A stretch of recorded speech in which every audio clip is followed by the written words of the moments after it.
வாங்க இந்தியாவோட கூட்டாட்சி அமைப்புக்குள்ள போய் என்ன நடக்குதுன்னு ஆழமா அலசி பாப்போம்.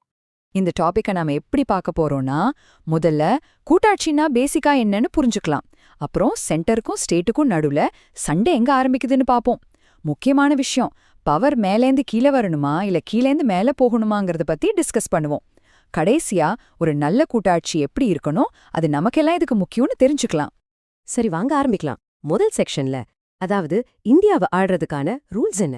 முதல்ல அந்த ஃபவுண்டேஷனை சரியா புரிஞ்சுக்கிட்டாதான் மத்ததெல்லாம் நமக்கு தெளிவா புரியும். இந்த கேள்விய ஒரு நிமிஷம் யோசிச்சு பாருங்க. இப்போ கிராமங்களோட தேவைகளை எல்லாம் மாநில அரசு ஒருங்கிணைக்குது இல்லையா?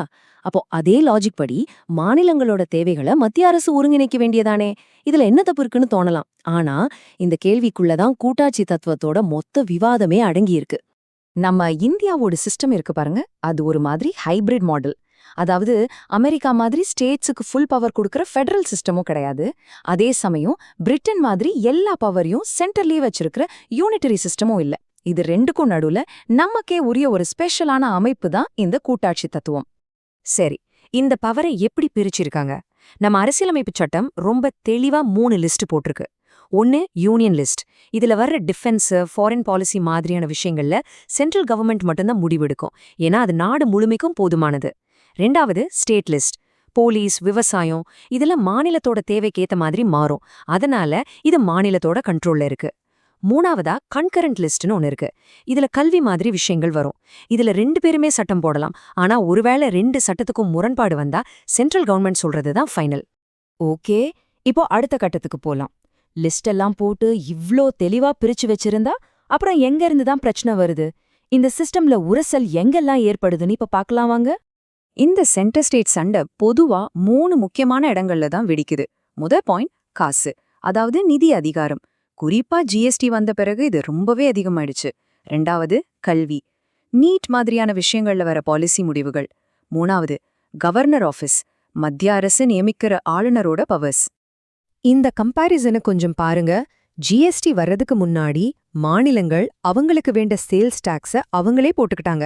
அப்போ அவங்க கிட்ட நிதி சுதந்திரம் அதிகமா இருந்துச்சு. ஆனா ஜிஎஸ்டி வந்த பிறகு மாநிலங்களோட வரி போடுற அதிகாரம் கிட்டத்தட்ட பறிபோயிடுச்சு. இதனாலதான் நாம கட்டுற 100 ரூபாய் வரியில நமக்கு ஏன் வெறும் 30 ரூபாய் தான் திரும்பி வருதுன்னு நாம கேக்குறோம். இப்போ மாநிலங்கள் அவங்களோட ஒவ்வொரு தேவைக்கும் சென்ட்ரல் கவர்மெண்ட்டை எதிர்பார்த்து காத்திருக்க வேண்டிய நிலைமை. சரி, இப்போ நாம இந்த பகுப்பாய்வோட இதய பகுதிக்கே வந்தாச்சு. பவர், அதாவது அதிகாரம், டெல்லியிலிருந்து நம்ம கிராமத்தை நோக்கி வரணுமா இல்ல நம்ம கிராமத்திலிருந்து டெல்லிக்கு போகணுமா? இந்த டாப் டவுன் பாட்டம் அப் அப்ரோச்குள்ள இருக்கிற வித்தியாசத்தை இப்ப நாம புரிஞ்சுக்க போறோம். ஒரு சின்ன உதாரணம் எடுத்துக்கலாம். ஒரு தண்ணி தொட்டி ப்ராஜெக்ட். டாப் டவுன் அப்ரோச்ல என்ன நடக்கும்? டெல்லியில இருக்கிற ஒரு ஆஃபீஸர் இந்தியா முழுக்க எல்லா கிராமத்துக்கும் 5000 லிட்டர் தண்ணி தொட்டி கட்டுங்கன்னு ஆர்டர் போடுவாரு. ஆனா ஒரு கிராமத்துல ஏற்கனவே தண்ணி வசதி இருக்கலாம். அப்போ அங்க அந்த தொட்டி தேவைப்படாது, பணம் வீண். இப்போ பாட்டம் அப் அப்ரோச்சுக்கு வருவோம். இங்க கிராம சபை கூடி பேசுறாங்க. ஐயா, எங்களுக்கு தண்ணி இருக்கு, ஆனா அது சுத்தமா இல்ல, எங்களுக்கு ஒரு பியூரிஃபிகேஷன் பிளான்ட் தான் வேணும்னு கேக்குறாங்க. பாத்தீங்களா, இங்க தீர்வு உண்மையான தேவையிலிருந்து வருது. இதுதான் உண்மையான வளர்ச்சிக்கு வழி. இத நாம ஒரு சாஃப்ட்வேர் இன்ஜினியரிங் கண்ணோட்டத்துல பார்த்தா இன்னும் ஈஸியா புரியும். மோனோலித்ஸ்னு ஒரு ஆர்கிடெக்சர் இருக்கு. அது எப்படின்னா, ஒரே ஒரு பெரிய சர்வர்ல எல்லா வேலையும் நடக்கும்.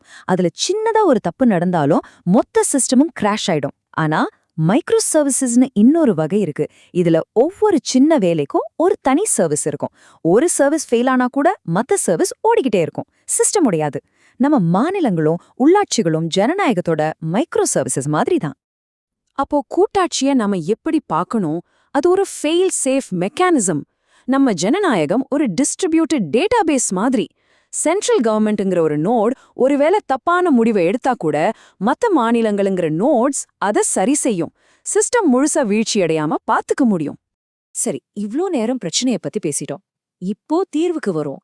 ஒரு ஐடியலான கூட்டாட்சி அமைப்பு இப்படிதான் இருக்கணும். பவர் எப்பவுமே கீழ இருந்து மேலதான் போகணும். இந்த அமைப்போட மையம் கிராமம்தான்.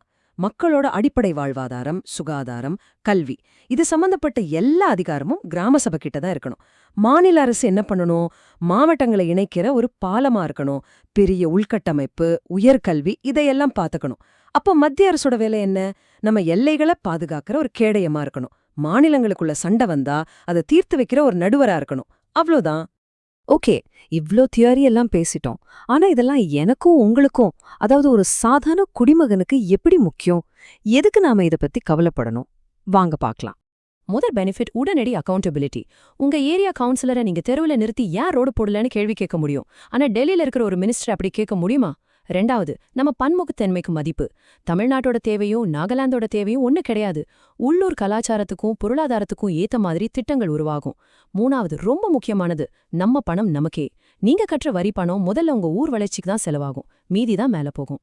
கடைசியா இந்த ஒரு விஷயத்த மட்டும் மனசுல வச்சுக்குவோம். அரசியல் அதிகாரம்ங்கிறது மேல இருந்து யாரோ ஊத்துற தண்ணி இல்ல. அது இந்த மண்ணுல இருந்து, ஒவ்வொரு கிராமத்துல இருந்தும், நம்ம ஒவ்வொருத்தர்கிட்ட இருந்தும் பொங்கி வர நீரூற்று. அந்த அதிகாரத்தோட உண்மையான ஊற்றுக்கண் நீங்களும் நானும் தான். இத நாம யோசிச்சு பார்க்கணும்.